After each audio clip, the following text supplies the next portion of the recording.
how far would you be willing to travel to eat some oysters? Well, let's book a ticket on the Transcontinental Railroad to find out this week on Seemingly Unrelated.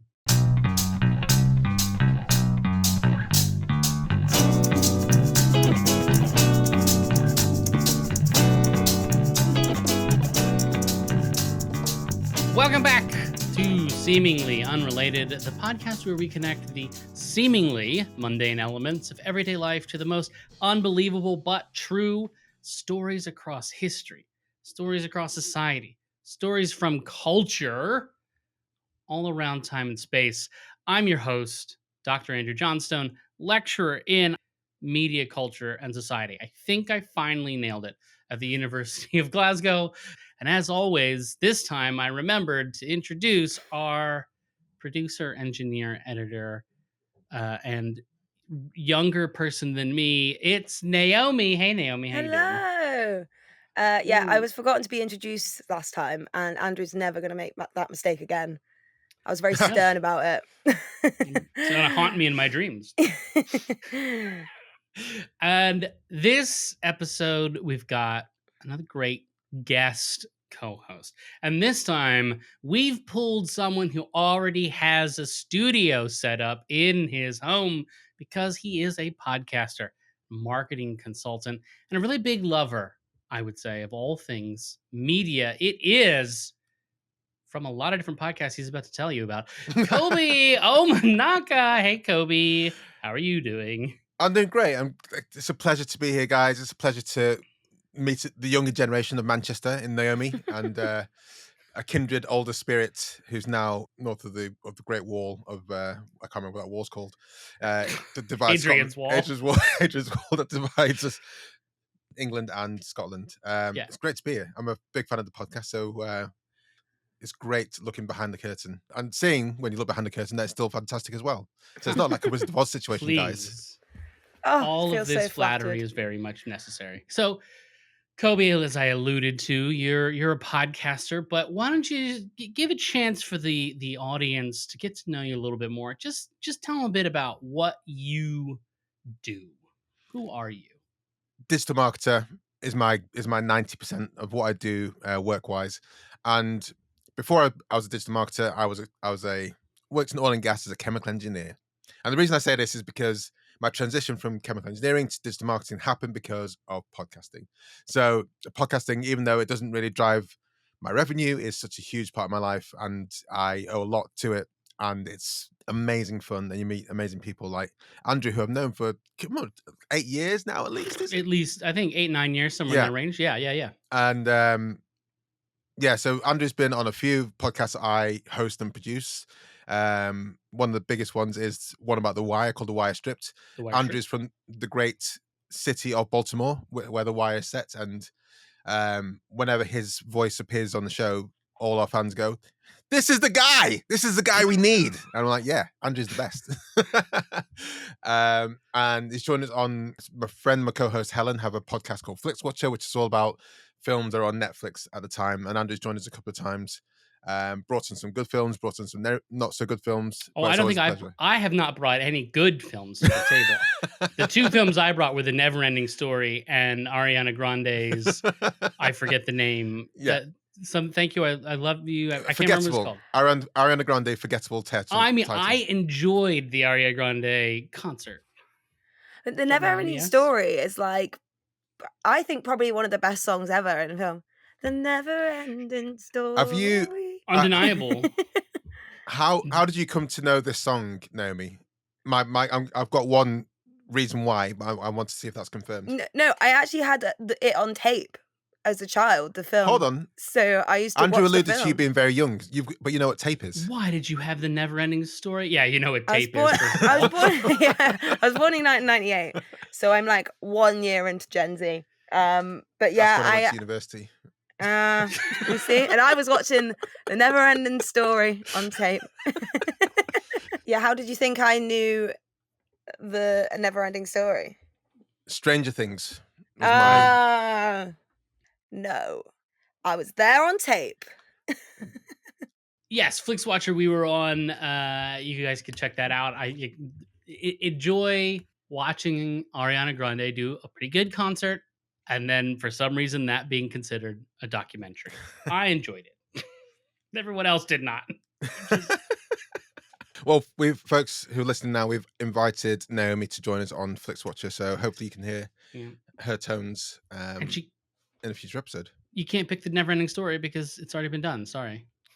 Oh, don't worry. I have many more amazing films lined up. Fantastic. So let's get cracking with today's episode, and this will be an interesting. I'm excited to hear the answer to this, Kobe. I've got a very important question. Do you like, from a perspective of eating, consuming, oysters? What's your vibe when it comes to eating oysters?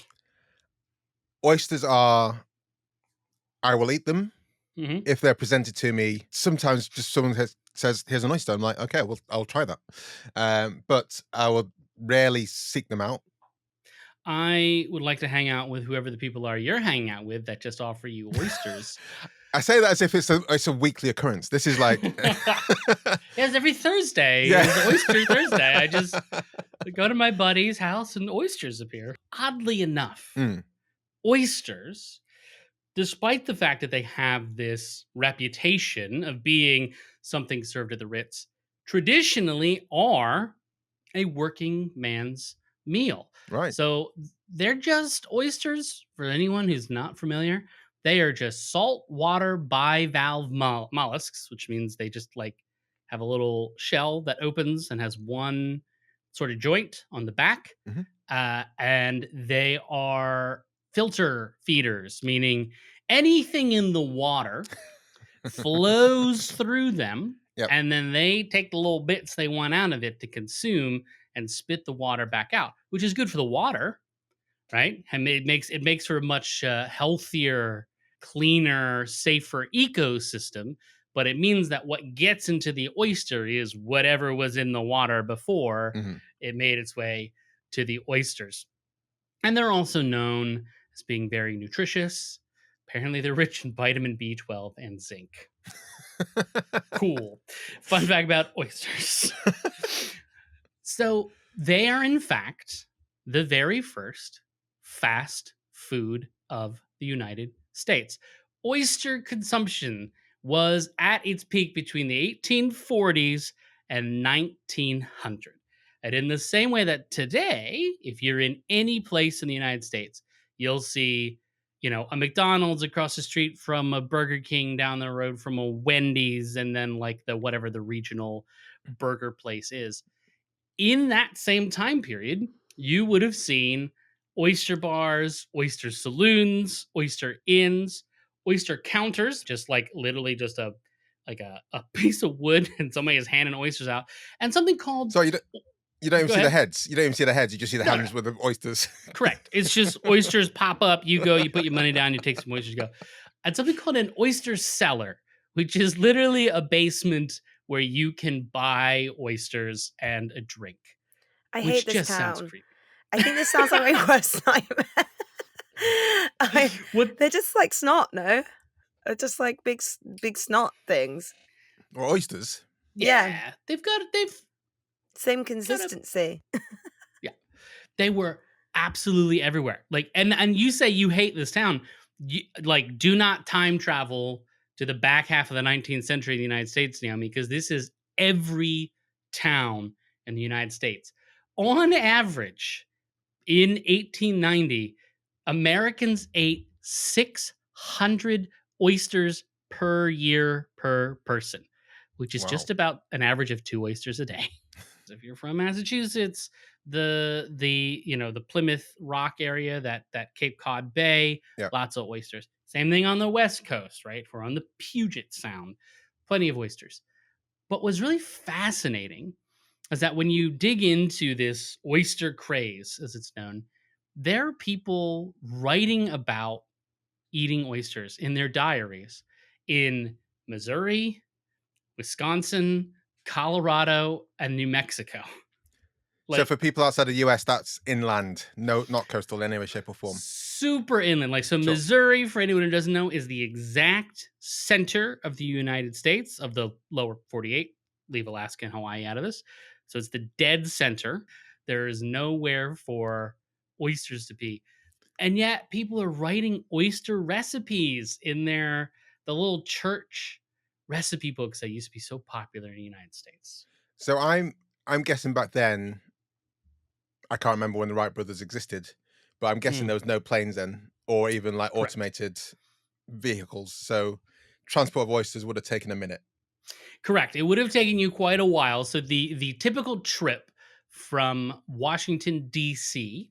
to San Francisco, California, in 1840 was 6 months. We don't have any airplanes for at least a decade till after this sort of period. Yeah.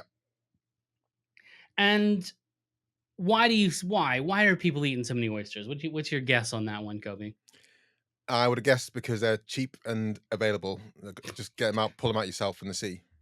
They are definitely cheap. Oysters at that time were half the price of beef by weight. Yeah. So very, very inexpensive. And they have the same protein content as beef. So for people who are trying to get enough protein in their diet, you're pretty much 1-to-1 for half the price.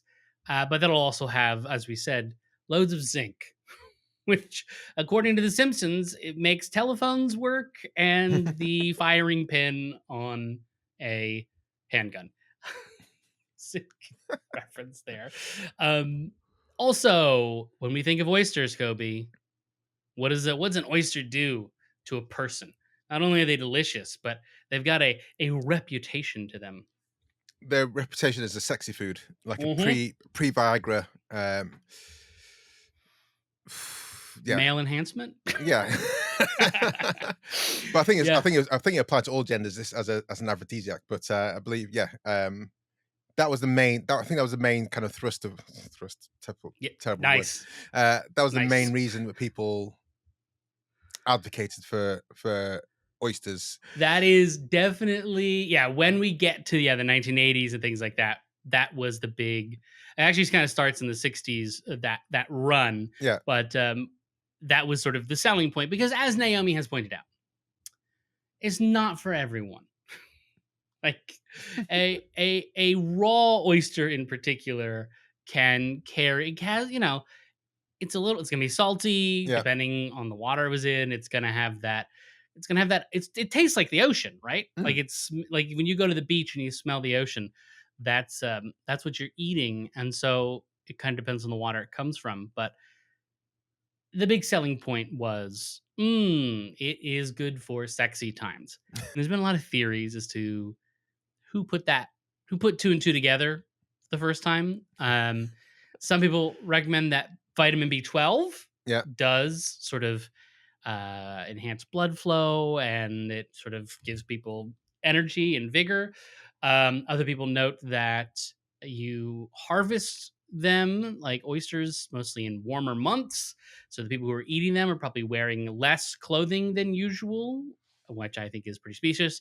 But I like the idea that because oysters, again, are not for everyone, they have become associated always with clear, stringent liquors like gin or grain whiskey. You pair shots, right? You pour a little like vodka into your oyster, which the mucous membrane, sorry, Naomi, the mucous I'm so membrane grossed out. that actually goes around the oyster. You cannot dissolve it in water, but it does fall apart in alcohol. So when you pour a little vodka on it, it becomes less slimy. But then you have liquor. So you're just eating. If you eat a dozen oysters, you're probably taking like a dozen shots of vodka at the same time, which I will. thought they were just drinking shots because it was so disgusting that they couldn't get through it. And I thought, what? Why is anyone subjecting themselves to this? But that makes a bit more sense. Eat some oysters, drink some liquor, go home with somebody for the evening and enjoy yourselves. So you already noted we don't have air travel. We don't Mhm. have, there's not the trucking industry. In fact, the automobile is an invention of the 1890s, when a guy named Diesel invented an engine that we now call the diesel engine. Mm. Good for him. So how did these things get around all of the United States, how was it possible that someone in New Mexico could get their hands on oysters? And I got a question that's going to answer that for you, Kobe. Please, if you wouldn't mind, could you fill in our international listeners on the current state of rail travel in the United Kingdom? I mean, generally, the train is fine, apart from the fact it's very expensive if you want to go some distances. I'm so shocked you say this about English trains. Yeah. Because I think pretty much every train I got from London to Manchester has been cancelled or delayed. And I was on one the other day. I was literally on it, and it got cancelled whilst I was on it. Oh, and wow. I was like, I'm already on the train. I have had that when you're on it, and ladies and gentlemen, we're just waiting for the driver to turn up because he couldn't be asked to get out of bed right now, but he'll be here soon. Yeah. Ding dong. Yeah, we found out he actually could not be asked. So so it's time to you go will onto not be a different traveling. train. Yeah. And now for something completely unrelated.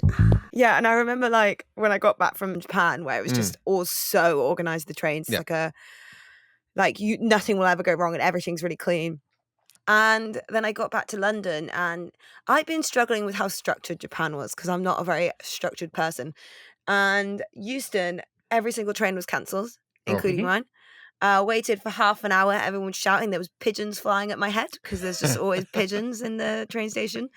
And then suddenly the number got called and where to board, and about 100 people all ran with all of their stuff. And as we were running, we get to the train, and there's no aircon on the train. It smells like feet.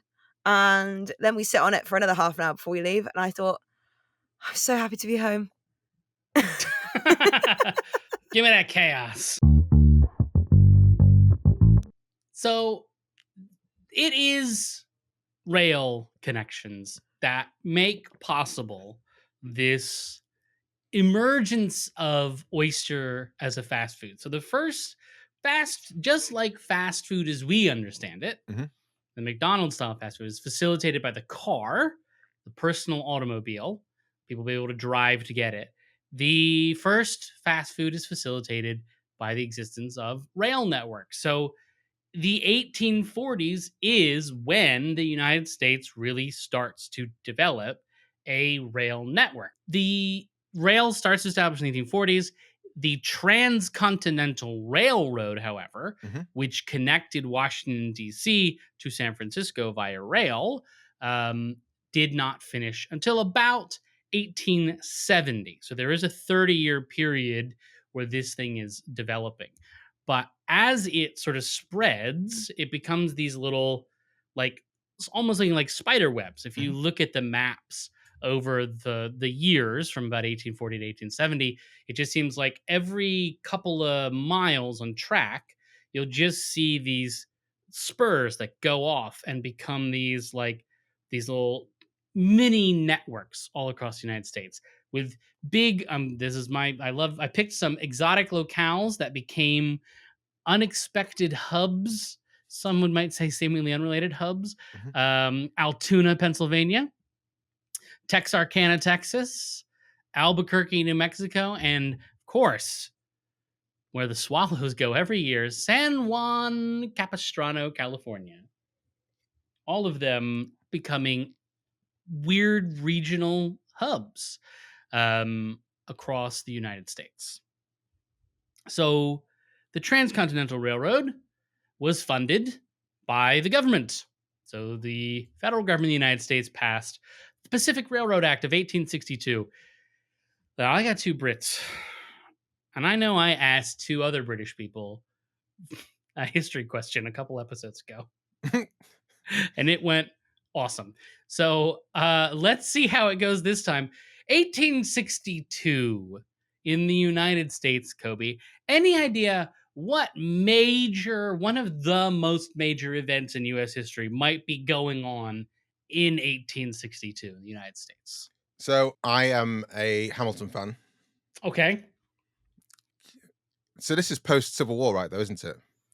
It is not post-Civil War, no. Okay, so it's during Civil War, then? It is during the Civil War. That is correct. Sorry. April 1861 is the beginning of the U.S., specifically, Civil War. Sure. and it was indeed signed into law by Lincoln. noted railroad Okay. corporate lawyer turned president Abraham Lincoln. Yeah. Okay. Are you Which is always surprised that that pull there? no. I mean, I guess I should be. To me, it's so funny because to me, it's so obvious.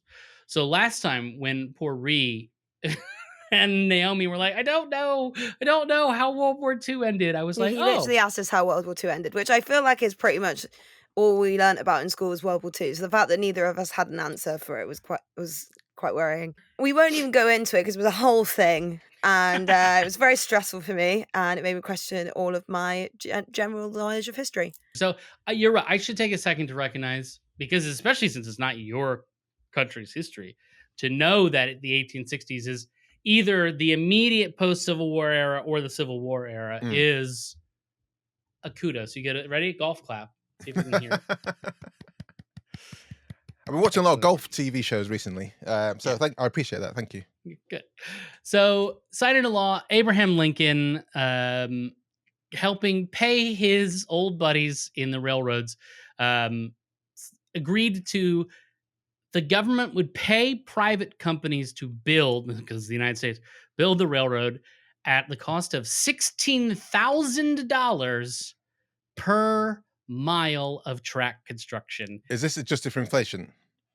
Nope. That is the $1,862 amount. Today, it would be $562,000 per mile. Whoa.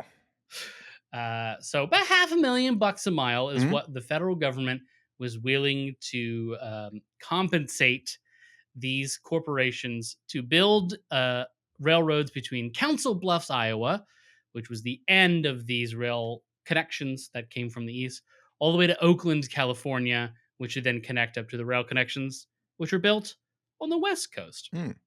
And that does bring us back, of course, if anyone wants to go back and listen to the Spelling Bee episode and the Chinese Exclusion Act, you know all about how bad the construction of that railroad went. It gets real racist real fast. I thought we were going to go down I do remember that episode. I remember, but I was also thinking go down the slave and prison routes for building these rail routes Yeah. happening. So Interesting. that is an interesting thing about the construction of the railroads. Not now, this is not to say there were no enslaved people Mhm. constructing the railroad at any point in US history. That would be inaccurate. But it's not a very popular choice. Part of that has to do with the fact that most enslaved persons were dedicated to agriculture. Mhm. And the other part of it is, is straight up unions. Like unions started to form, Sure. and they were the people working in, because rail construction required skills. You know, you have to be engineers, know how things work. So there was not a ton of slaves used at that time. Now, former enslaved people employed at a very, very low cost Mhm. after the Civil War. Oh yes. Oh yes.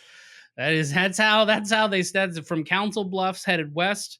That's who they deployed. And then from Oakland headed east, they employed Chinese people. So what does this have to do with oysters? Is going to be the next question. But before we jump into that, we've got a new segment this week that we want to try out for you. It's called What's Your Deep Dive? Cue the music. What is your deep dive?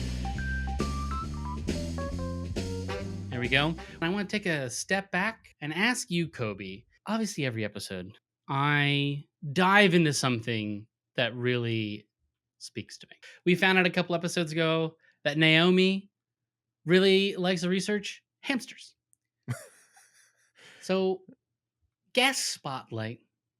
What's a subject that you love to do a deep dive on? Could you just, in a couple minutes, to take our listeners? Where are you? Where are your Wikipedia rabbit holes? What are your YouTube obsessions? Where do you spend all your time? A weird confession. I'm so intrigued. So yeah, like my YouTube is like serving me up these pimple popping videos, and I Oh, can't not weird. watch them. I love them. They are amazing. I don't know, it's kind of grosses me out and completely satisfies my urge to pop pimples all in the same video. This is where we part ways, Naomi. Thank you for your service. It was nice working with Yeah, yeah. And one YouTube search was, or one ChatGPT search was like, hold on, when I was a teenager, we were told never to burst these spots, but now I'm seeing these dermatologists bursting these spots. What's going on here? And Chatsworth GPT was like, yeah, that's right. Don't do it at home because you are a dirty, dirty individual, and you'll probably make yourself infected.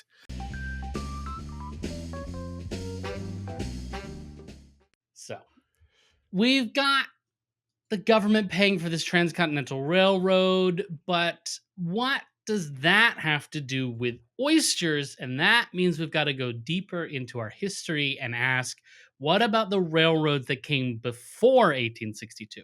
This 20-year period between when they start to be built and the federal government has nothing to do with them, and then when the federal government finally seizes the opportunity to build things, and that means I'm going to pull again on your expertise here, Kobe, because you already alluded to it at the beginning that with stripped media, Mm. you've been doing a podcast for years now. That means you probably know exactly what city in the United States was the first site of a rail connection. Well, I'm guessing it's Baltimore then. That's right. Baltimore is the home, the originator of the rail networks in the United States, with the Baltimore and Ohio Railroad being constructed in 1828. So, actually, even by UK standards, Mm. that's pretty young, where, rail was invented here in the UK. But it's not until the 18 teens that we start to get the connections, with the first intercity connection, I believe, being like London to oh, it's somewhere silly. It's like London to Woking or something. Like it's like this really tiny trip where you're like, oh, I guess those are two different cities. But then eventually, with Birmingham and Manchester being connected up Connected up, yeah. to London, but the initial point of these rail connections were to get goods from outside of Baltimore Yeah. in to Baltimore, Okay. because the harbor is huge. Like the volume of shipping that was going out of Baltimore in that time was enormous. It was the second largest port on the East Coast after New York City, Mhm. a title it would maintain until I think the 1950s or something like that. And so it was all about bringing the goods from the rest of Maryland, Pennsylvania, Ohio, West Virginia to Baltimore, then putting them on boats and shipping them off to wherever they were going to go. And what was a huge product, a thing that was so substantial that if you go to the Inner Harbor today in the city of Baltimore, you still see a massive sign, even though it's got a crab on it, a massive sign for the Phillips Seafood Company. Did any in any of your research have you encountered the Phillips Seafood Company? No, I know crab's a big thing in Baltimore. Yeah, And what's that trout called? lake trout. Lake trout. Even though there's no lake and Yeah. it's definitely not trout, it's called lake trout. Oh, gross. Slash delicious. It's just, listen, this is the funny thing. People talk about lake trout like it's crazy. They're like, oh, lake trout. It's just fish and chips. So, um, Phillips seafood in general, is the lifeblood of Maryland. The Chesapeake Bay is the largest estuary in the United States. It is the big body of water just to the east of Baltimore. And the Chesapeake Bay, funny enough, until 1925, was the largest source of oysters in the United States. So many oysters, in fact, that when the first Europeans arrived to settle Maryland, they kept crashing their ships into oyster reefs. They couldn't see them, and then they would just smash into this oyster reef and be like, "Well, I guess we're building a town here." At its peak, it was about 1880 something. The Chesapeake Bay produced 15 million bushels, which is roughly 1.5 billion oysters a year. Whoa. Yes, according to the University of Maryland Center for Environmental Science, 1.5 billion oysters per year were shipping out of Baltimore, which is so many oysters. Which again, if people are eating 600 a year, population of the United States is roughly 120 million people. Yeah, okay, these numbers start to pretty much match up. Makes sense. Yeah, that's that is really the whole. I mean, obviously things are getting shipped to other places as well, but that was pretty much the whole of the consumption. That's actually the reason the B&O exists. The B&O was literally, let's go out to the oyster farms because they're not all in Baltimore. So like you'd have to come to the Eastern Shore, which is on the other side of the Chesapeake Bay, where I'm from. Tons of oyster beds there. You'd have to, at that time, go like up and around the top of it to connect up. That takes a long time. But you could do that much faster with a rail network. So they just start building rail connections. And it happens to go hand in hand in the 1830s with the development of a little thing called the tin can. Obviously invented, as we all know, for Napoleon Bonaparte. I didn't know. Did Napoleon invented the tin can? Seriously? He did not invent it. Okay. He demanded someone find a way to package meat so that it would be more shelf stable, and he paid a lot of money. Okay. And someone invented the tin can, and they did it just in time for him to lose his battle in Moscow against the Russians, which is kind of the beginning of the end of his reign. But yeah, the tin can's whole thing was just shelf stability. So an oyster, if you leave an oyster out on the table, gross, first of all. If it's out of the water, it'll last like a day. You could probably, I would say after a couple hours, maybe don't eat that oyster. But if you put it in a tin can and maybe you pack that tin can in some ice, those oysters would last back in the 1840s for 5 weeks easily. Okay.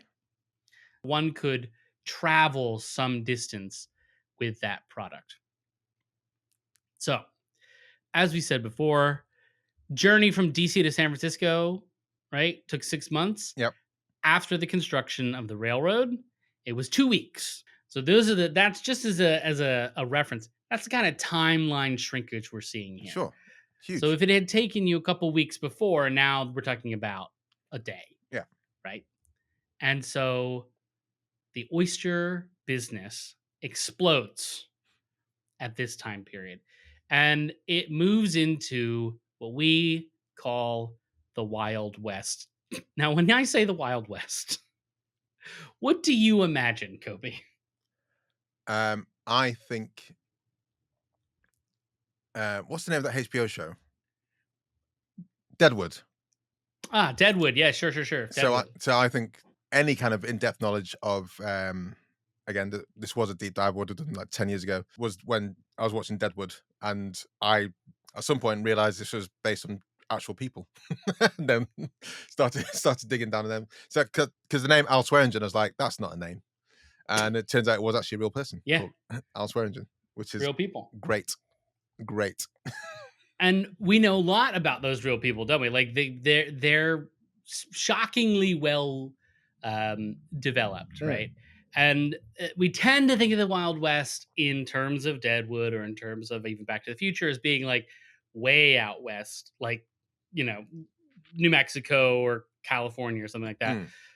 But in reality, it starts way earlier than that. From 1843 to 1890 is really the Wild West period. And it's Wild West places like Kentucky or Indiana or what's another really boring option? Missouri, like really so the again, Midwest. For your non-US listeners, these are places which are just kind of west of the East Coast, essentially. Exactly. Yeah. Kentucky, I mean, it's not west. You would not consider it in the grand scale of things the West. But the reason people actually move out west, like and why we have in our minds this Deadwood style, these little towns where everyone's rough and tumble, and there seem to be barely scraping by, is because by 1840 there was no land to purchase in what were the established states. Mm. So, not the territories, but the established states. Because in the South, all of the land had been concentrated into plantations, which we going back to, that's where all of the enslaved persons were. They Mhm. were being forced to work on those plantations. And in the North, huge tracts of land, and actually all the land that was like usable had been bought up by mills and factories. And so we end up with no one can buy land, so they can't like try to make a living as like a farmer. And the factory wages are severely deflated because of industrialization. As productivity increased and more machines were integrated into the system, it was the factory owners just kept paying people less and less and less. So all the people who end up going west are the poorest people Yep. who are the most desperate.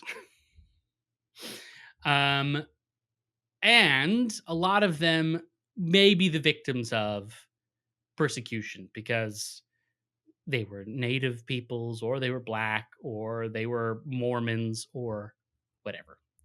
So that quote Wild West, we call it the Wild West because it's just where the poor people went. And so all the rich people were like, ooh, ew, the Wild West. But all of those people would have come from pretty much East Coast towns. Yeah. And they remembered in their East Coast town because they were poor and because oysters cost half as much as beef living on oysters. Mm. Oysters were for them a staple in their diet. So, what's really interesting to note is that as people move west, the oysters come with them, right? Yeah. So everywhere that gets settled, every major city, and it's things like Washington, Denver, Colorado, all these major cities, they all get established and have their first oyster restaurant at least a year before anyone builds a train station. Oh.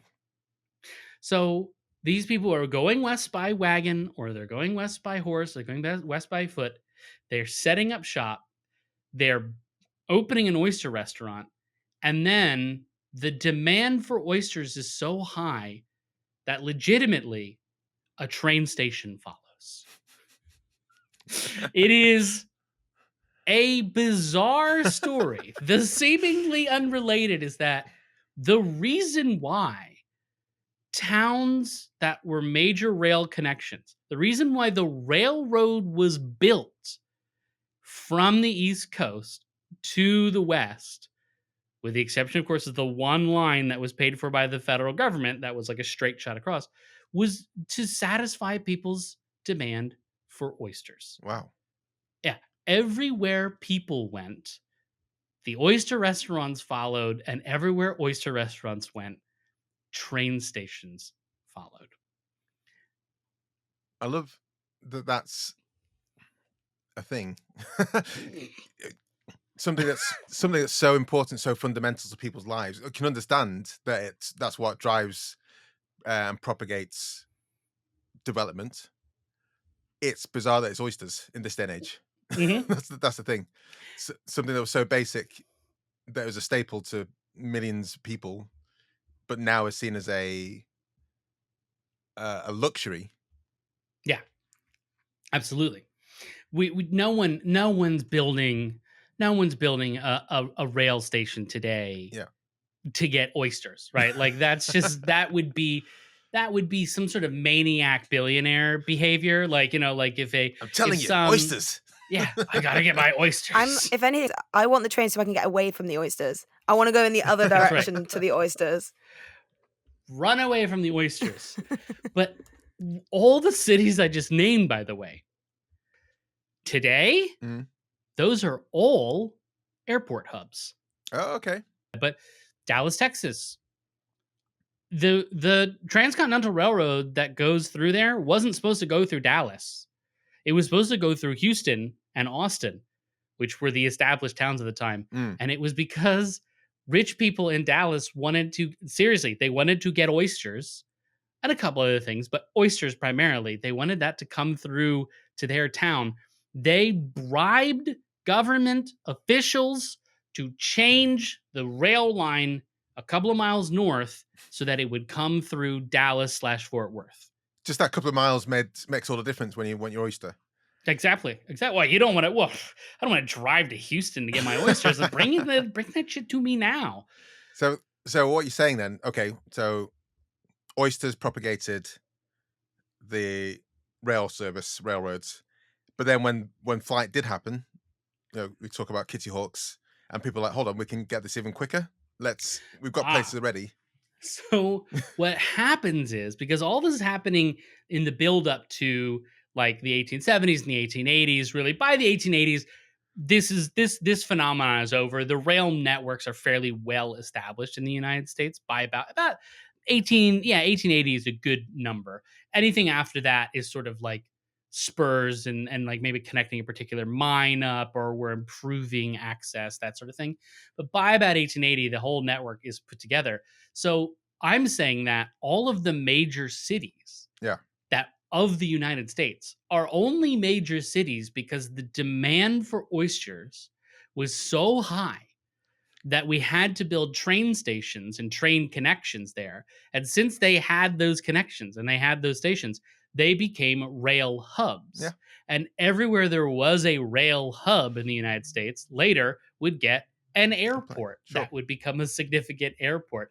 Not because it's the best place. Denver is not a good place to put an airport. It's high up, so like, it's a mile in the air, so in theory it's easier for planes to land, I guess.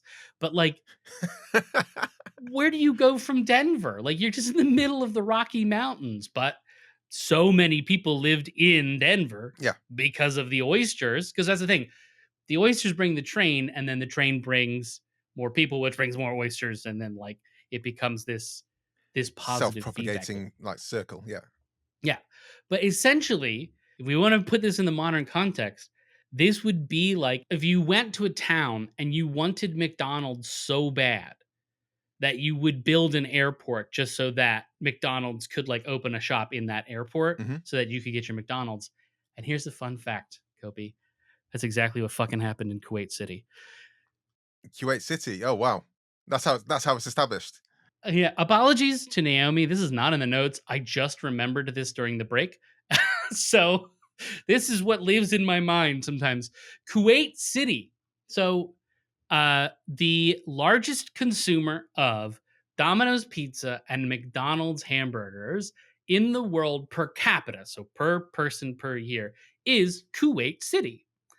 Kuwait City eats absolutely massive amounts of McDonald's and Domino's pizza. Why?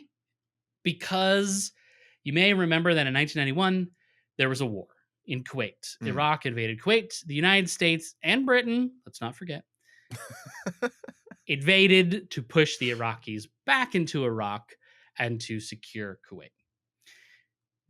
One of the features of the aircraft carriers that the US deployed into the Gulf, the Persian Gulf, was that they had fast food restaurants on them. Because don't ask why. It was a silly thing. It was like a Reagan era, like, what if we brought the comfort of McDonald's and Coca-Cola to our boys slash girls, because we're gonna call them children for some reason abroad. And so they would, feed people. They would feed people who didn't have homes, people who got bombed out or got gassed out or got whatever, were attacked during this invasion. and everyone was like, "Oh my god, these hamburgers. Really? These hamburgers are delicious." It was I mean, it was a completely new cuisine to the people of Kuwait. Yeah, yeah. They loved it. It brought me to thinking about how big a thing it was when the first McDonald's, I don't know why I know this, came to Russia, and the Yeah. queues were, like, Yeah. extraordinary. Something that's so mundane to some people is, like, everything to other people. Yeah. But because it was new, and it's again, it's mundane to us because we've grown up with it, but Mm, if you had never seen a McDonald's hamburger and fries before, it would be a completely different taste, texture, design concept than like any other foods that exist in the world. mm, It was a unique foreign cuisine. So as Kuwait like rebuilds in the 1990s, there's this huge demand for fast food because you can A, be in an air conditioned building, and B, not have to cook your food. Someone just gives you food sure. that's cheap, right? Yeah. Specifically inexpensive. So when the airport was properly reconstructed in 1999, one of the first things that got built was one, a McDonald's, but two was rebuilding the infrastructural support in terms of like the delivery of goods rather than passengers. So the first thing that came in was like we need the cargo planes to land, Sure. then we can focus in on getting people to come to Kuwait City. But that so the Kuwait airport, which is the 11th busiest airport in the world today, was redesigned in 1999 to facilitate McDonald's and Domino's Pizza, which are the number 1 and number 2 restaurants in Kuwait. Wild. So this is the same thing. It turns out we tend to think, this is the seemingly unrelated wrap up, if you will. We tend to consider these technological advances, right? That if you build it, they will come, is the mentality that we have. And we tend to think of that as if you build the train station, then people will come and they'll establish their businesses, and then whatever they bring with them will become part and parcel of that local community. Yeah, yeah. But actually, what they're saying is, if you build it, they will come. Is if you build an oyster shack, someone will build a railroad. If you build a McDonald's, someone will build an airport. There has to be the thing that people want has to be there first. You cannot build a road and then expect things to come. You have to build a road to something. And for the people of the United States, that building the road to something in the 1840s to the 1890s was oyster restaurants. And today, for the people, well, 20 years ago, for the people of Kuwait City, it was McDonald's, because who doesn't love fast food? Well, I don't like McDonald's, but yeah, Wait, generally. there's some, come on, Nando's. Nando's, Domino's will do. Yeah. So, Kobe, if you could, what did you learn today? What's some new fun information you have tucked away? Well, this kind of ties in with something I don't know why I've been thinking about this recently. Again, this could be a YouTube deep dive or a conversation. I'm going to have a chat GPT after this, but the importance of your staple diet, because I come from a migrant family. I was born in Nigeria, came to the UK. My mum makes largely the food that she grew up with before leaving here, and I was having a conversation with a high end chef who's from a migrant family, and she's like saying, "I make all this fancy food that a lot of my family won't ever taste because it's not the food that they grew up with." And at no point had I considered that oysters could be that staple diet that drove people to, like, this is what I grew up with, so I need to have oysters when I move. Okay, I need to upheave my life, but I need that food that I am so wedded to, so ingrained in my life, and that's driven, and that desire for familiarity, for nostalgia, for your self-worth has driven the hubs that are the largest cities in the States. That's fascinating. Yeah, it is a fun little thing. Yeah, it's the same thing. As someone who is himself technically a migrant, Mm, there are many times where I think, I could really go for a blank. I Lake think trout. the a what? Lake trout. Lake trout, yeah, lake trout. But I think the thing that two things that I cannot get. No, one thing I cannot get actually in this country, Mm. genuinely, is a cheesesteak sub. I can It's just understand. I can not. understand that being a desire. I can understand that. It doesn't exist. Yeah. Like people are always like, "Oh, Mexican food," and like, yes, it is very, very, very, very rare and difficult to get your hands on good, proper Mexican food in Britain. But that's why I make it myself. Mm. I import ingredients. I have friends from Mexico. I get stuff secreted to me. Like, don't tell whoever. It's not enough to bother the officials, but that I can recreate. But I can't make a proper cheesesteak because I can't get the shredded steak that you're supposed to use. All Mhm. I can get, and again, if I wasn't vegan, all I could get is steak, like just cuts of beef. You're like, Yeah, yeah. that's not a cheesesteak, god damn it. And then the cheese whiz isn't right. And the rolls, actually the hardest part is getting a proper Yeah, roll. I was thinking the roll might be the most difficult because we don't in the outside of the States we don't do bread like you guys do because we're like, No. What really? No, I want it to be soft, pillowy, and it should Full of absorb as much additives. liquid as possible. Yeah. I want some sugar in there, and if there's a color with a number attached to it, that's the correct way.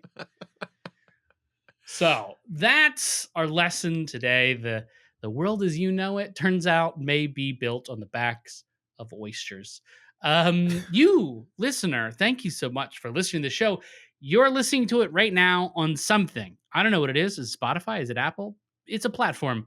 There should be a button that says subscribe. The best thing you can do to help us out. If you liked this show, just hit that subscribe button. Mm. Because if you hit subscribe, not only will the new episodes pop up so that you can get the goods the second that it launches, but you can get the links to the show notes. You can get all sorts of lovely information from us, including maybe some bonus episodes down the road. So subscribing to the show in the app you're using right now, that's the number one way to help us. Number two way, if you want to give us some money right now, patreon.com/seemingly unrelated. You can get 10 bonus episodes today, this second, for just $2. You put $2 in, you can download Boom. 10 whole episodes Boom. immediately. So it's a really good deal. I think it's worthwhile. But most importantly, we would love for you to subscribe to the show. And Kobe, where can people find you on the internet? How can they keep up with the high quality entertainment that you provide? So as far as I've tried deep dives, my name Kobi Omenaka is the only one I've found on the internet. So the easiest way to find me is to type in Kobi Omenaka and it will be me.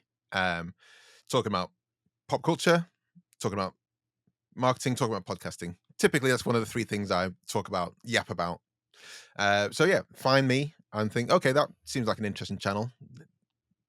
Talking about a recent film or talking about The Wire. Subscribe to that. Yeah, do that. Perfect. And Naomi, obviously, if you want to find her, you just come back to this podcast. So that's the number one way to get on you the internet. That's right. Naomi doesn't put any of that stuff out. So thank you so much for joining us. Thank you, Kobe. You've been an excellent guest co-host. And we'll be back in 2 weeks to talk about something else we don't even know, but it's going to be fascinating. It's going to be factual, and it's going to be a lot of fun. So come back and we will see you then. Goodbye, everybody. Bye. Bye.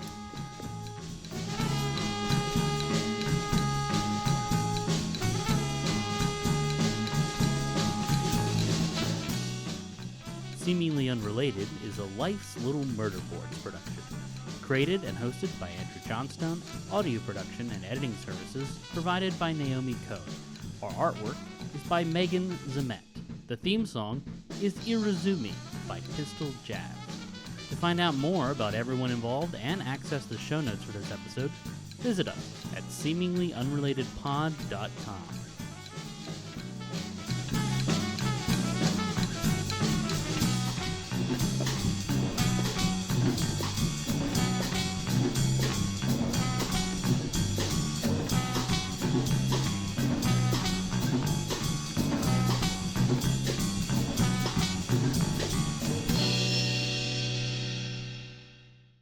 when I was working in my first job post university, when Wikipedia came out, I would print out the Wikipedia page, remove the images. And if you're working in an office, because you're walking around with paper, people think you were doing work. So I would go out and print out like the history of Spider-Man, remove any images related to Spider-Man. I might just remove the main headline as well, and print it out, and I'd just be sat there highlighting stuff. And people think That's I'd be literally actually doing like amazing. proper work. And you're reading it intently and highlighting, going, okay, so Uncle Ben, yeah, did he? Interesting. Did he? Oh, no kidding.